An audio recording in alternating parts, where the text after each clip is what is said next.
حضور کے ایک مرید اور ہیں جن کا نام نور محمد بھائی ہے، ان کی کوئی اولاد نہیں تھی، تو ظہر کے وقت آپ حضرت کی خدمت میں حاضر ہوتے ہیں اور اس وقت صرف حضرت رہتے ہیں اور نور محمد بھائی رہتے ہیں. حضرت کی خدمت کرتے رہتے ہیں کہ حضرت کو نیند لگ جاتی ہے. حضرت اٹھتے ہیں اور اچانک سے پوچھتے ہیں کہ میاں بتائیے آپ کی اولاد کتنی ہے؟ کہا کہ حضور میری کوئی اولاد نہیں. تو حضور اشرف العلماء مراقبے میں جاتے ہیں تو سر کو چھپا لیتے ہیں، آنکھ بند کر دیتے ہیں اور تھوڑی دیر بعد کہتے ہیں کہ میاں اب آپ دوسری شادی کریں. کہا کہ حضرت یہ کوئی آسان کام نہیں ہے کہ ایک بیوی ہو دوسری شادی کر لیا جائے. حضور اشرف العلماء کہتے ہیں کہ ارے میاں اللہ پہ بھروسہ کیجیے، اللہ سے ہم تمام راستے آسان کر دیں. اب دوسری شادی کرتے ہیں اور کئی زمانے بعد جب حمل ٹھہرتا ہے تو وہ اسپتال جاتے ہیں. ڈاکٹر جو رہتی ہے 6 مہینے کا حمل ہو چکا رہتا ہے، وہ کہتی ہے کہ میاں ایسا ہے کہ ہم نے سونوگرافی ٹیسٹ کیا ہے، آپ کو ایک نہیں بلکہ دو اولادیں، ایک نہیں بلکہ دو اولادیں ہیں، لیکن دونوں کی دونوں لڑکی ہیں. آپ حضور اشرف العلماء کی بارگاہ میں آتے ہیں، عرض کرتے ہیں کہ اے میرے پیر، آپ نے کہا تھا کہ دوسری شادی کر لیجیے اولاد ہو جائے گی. میں نے دوسری شادی کر لی لیکن دونوں کے دونوں بچے لڑکیاں ہیں. حضرت اگر آپ دعا کر دیں تو میری اس کے بعد جو بیٹا ہو، جس کے بعد جو ولادت ہو، اس میں بیٹا ہو جائے. تو حضور اشرف العلماء کہتے ہیں کہ میاں اللہ کی رحمت ہے، لڑکیاں اسی میں خوش ہو جاؤ. تو آپ حضور اشرف العلماء کے قدم پاک کو پکڑ لیتے ہیں اور کہتے ہیں کہ حضور آپ دعا کر دیجیے بس. حضور اشرف العلماء پھر سے مراقبے میں جاتے ہیں، آنکھ بند کرتے ہیں، کچھ دیر شانت رہتے ہیں اور پھر سر اٹھا کے مسکرا کے کہتے ہیں کہ میاں کمپیوٹر سب جھوٹ بول رہا ہے، اس میں ایک لڑکا ہے اور ایک لڑکی. سبحان اللہ. اب یہ سن کر نور محمد بھائی بڑا خوش ہو جاتے ہیں. آپ فوراً جاتے ہیں ڈاکٹر کے پاس اور کہتے ہیں کہ ایسا ہے کہ آپ کی کمپیوٹر سب جھوٹ بولتے ہیں، آپ کی سونوگرافی رپورٹ سب غلط ہے، میرے پیر نے کہا ہے کہ ایک لڑکا ہے ایک لڑکی. اب وہ ڈاکٹر کہتی ہے کہ ایسا ہو ہی نہیں سکتا، ہم پھر سے ٹیسٹ کرا لیتے ہیں. پھر سے ٹیسٹ کراتے ہیں تو پھر پتہ چلتا ہے کہ دونوں لڑکیاں ہیں. اب وہ چیلنج کر لیتے کہ نہیں، میرے پیر نے کہہ دیا ہے اس میں ایک لڑکا ہے اور ایک لڑکی. ڈاکٹر کہتی ہے کہ اگر ایسا ہو جائے تو میں میری پوری فیس معاف کر دوں، پوری کی پوری فیس معاف کر دوں. تو یہ بھی کہتے ہیں کہ اگر ایسا نہیں ہوا تو آپ جو مانگیں گے میں دے دوں. اب حضور کا کلام تھا اور حدیث مبارک وَلِسَانَهُ الَّذِي يَتَكَلَّمُ بِهِ، کہ میں اس کی زبان ہو جاتا ہوں کہ جس سے وہ بولتا ہے. تو جس وقت حضور اشرف العلماء نے یہ کلام کیا تھا کہ میاں مبارک ہو، اس میں سے ایک لڑکا ہے اور ایک لڑکی ہے، تو زبان حضور اشرف العلماء کی تھی لیکن کلام اللہ تبارک و تعالیٰ کا رہا ہے. جب ولادت ہوتی ہے تو سب سے پہلے بیٹے کی ولادت ہوتی ہے، اور جب بیٹا لے کے وہ ڈاکٹر باہر آتی ہے اور آ کے نور محمد بھائی کے قدموں میں گر جاتی ہے، کہتی ہے کہ مجھے اس بابا سے ملاؤ. یہ سائنس میں پہلی بار ایسا ہوا ہے کہ سونوگرافی ٹیسٹ کے باوجود اس میں تبدیلی آ گئی اور دونوں لڑکیوں کی جگہ ایک لڑکا اور ایک لڑکی کی ولادت ہو. تو یہ بھی کرامت حضور اشرف العلماء ہے.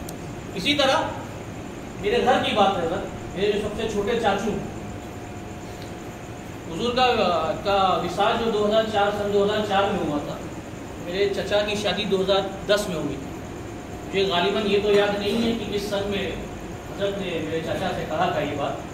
تو اگر 2004 سے بھی پکڑا جائے تو 6 سال کا فرق. حضور اشرف العلماء نے 6 سال پہلے اپنے سب سے چھوٹے بیٹے کو ان کے بچوں کے نام بتا دیے تھے، ان کے بچوں کے نام بتا دیے تھے اور کہا تھا کہ میاں سنو کہ تمہاری 1 نہیں 2 نہیں 3 نہیں بلکہ 4 اولادیں ہوں. ایک اولاد کی ولادت کے بارے میں نہیں بتایا بلکہ 4 اولاد کی ولادت کے بارے میں بتایا. اور صرف اتنا ہی نہیں، چاروں کے چاروں کا نام بھی بتا کے گیا کہ چاروں کے چاروں لڑکے ہوں. 6 سال بعد جب آپ کی شادی ہوتی ہے تو سب سے پہلے آپ کو ایک لڑکا ہوتا ہے، پھر اس کے بعد آپ کو 2 لڑکے ہوتے ہیں، اور پھر ابھی کچھ 1 سال پہلے ہی آپ کو آخری 4تھا لڑکا ہوتا ہے. تو یہ بھی کرامت حضور اشرف العلماء ہے کہ آپ نے 6 سال پہلے یہ بیان کر دیا کہ آپ کے 4 لڑکے ہوں گے اور چاروں کا نام تم یہی رکھو. تو نام بھی بتا کے گئے. یہ کرامتیں ہیں حضور اشرف العلماء. پہلے والے کا نام آپ نے سدید الدین رکھا تھا، دوسرے والے کا نام حمید الدین، تیسرے والے کا نام وحید الدین اور چوتھے والے کا نام آپ نے فرید الدین، 4 نام آپ نے دیکھے گئے تھے۔ لیکن کیونکہ میرے چچا کا بھی نام فرید ہے تو ادباً ہمارے بڑے چچا نے اس کا نام وحید الدین کر دیا، تاکہ باپ اور بیٹے کے نام پکارنے میں ایک ادب اور لحاظ رہے۔ اس اعتبار سے میرے بڑے چچا نے اس کا نام وحید الدین کر دیا ہے پکارنے کا۔ بہرحال ایسی کئی کرامتیں ہیں، اور جو کرامت آپ کی عادت بن چکی ہے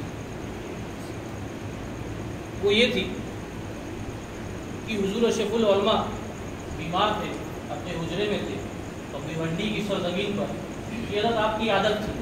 مجھے تو ایک ہی واقعہ معلوم تھا، لیکن آج مجھے 2 3 4 واقعہ ایسے ہی معلوم پڑے کہ آپ کی عادت تھی۔ اس چیز کو ذہن میں رکھیے گا، وَلِسَانَهُ الَّذِي يَتَكَلَّمُ بِهِ،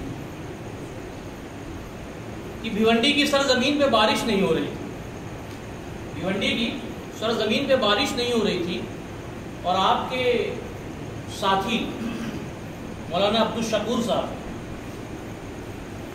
انہوں نے وہاں پہ غیر مقلدوں سے یہ چیلنج کر لیا، کیونکہ انہوں نے بھی پہلے نماز استسقاء ادا کی اور کفار و مشرکین نے بھی اپنا جتن کیا، لیکن بارش کی کوئی بوند نظر نہیں ہے۔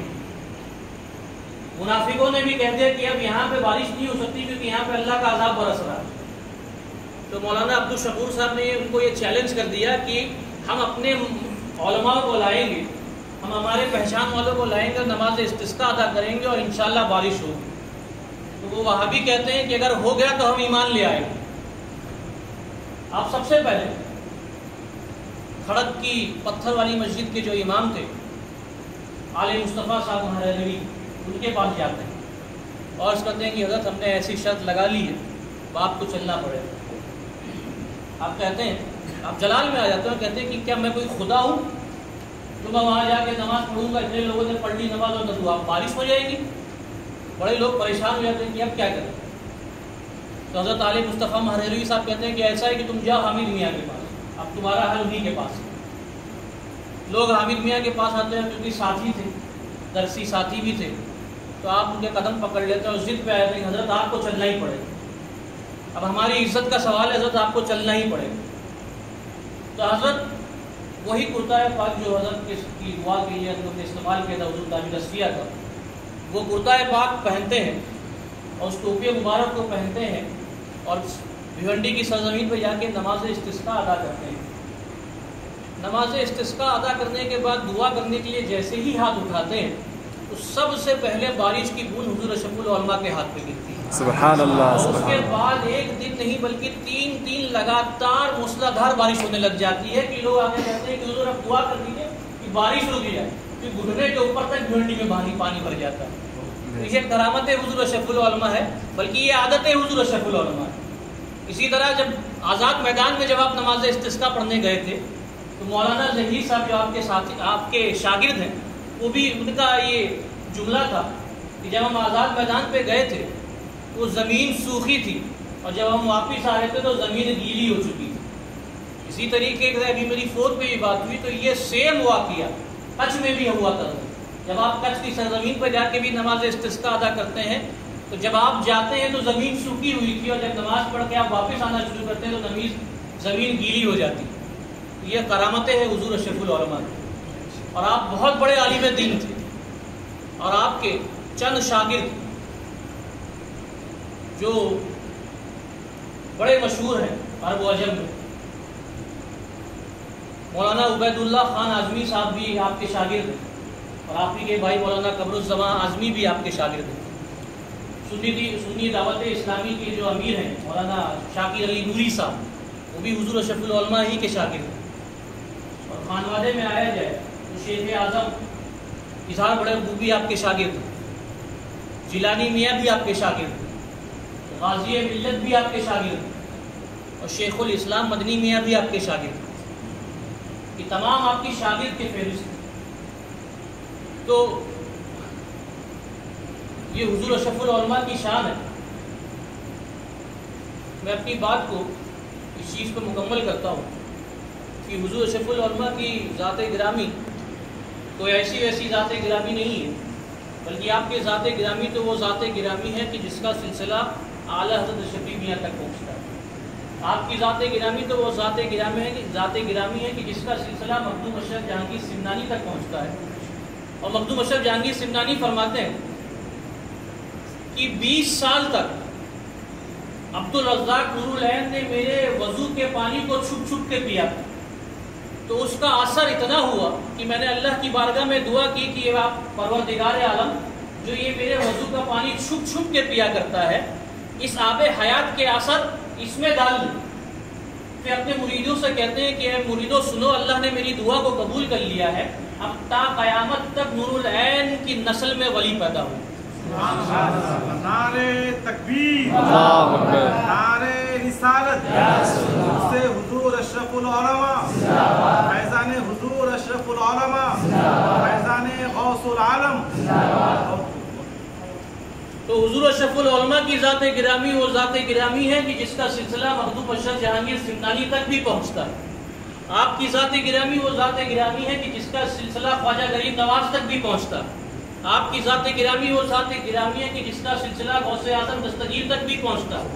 آپ کی ذات گرامی وہ ذات گرامی ہے کہ جس کے رگوں میں مولا علی مشکل کشا کا خون بہتا ہے۔ آپ کی ذات گرامی وہ ذات گرامی ہے جس کا سلسلہ جو آل نبی ہے اور اولاد علی ہے۔ تبھی ہم مریدین یہ فخر سے کہتے ہیں کہ احمد حق نما دیا، اشرف با خدا دیا، مجھ کو میرے کریم نے پیر بہت بڑا دیا۔ میں اپنی بات کو یہیں پہ مکمل کرتا ہوں۔ اگر میرے کہنے میں کسی طرح کی بھی لغزش ہوئی یا آیت یا حدیث پڑھنے میں کسی طرح کی بھی لغزش ہوئی ہے تو میں اس سے توبہ کرتا ہوں۔ استغفر اللہ ربی من کل ذنب واتوب الیہ، وآخر دعوانا الحمد للہ رب العالمین۔ السلام علیکم۔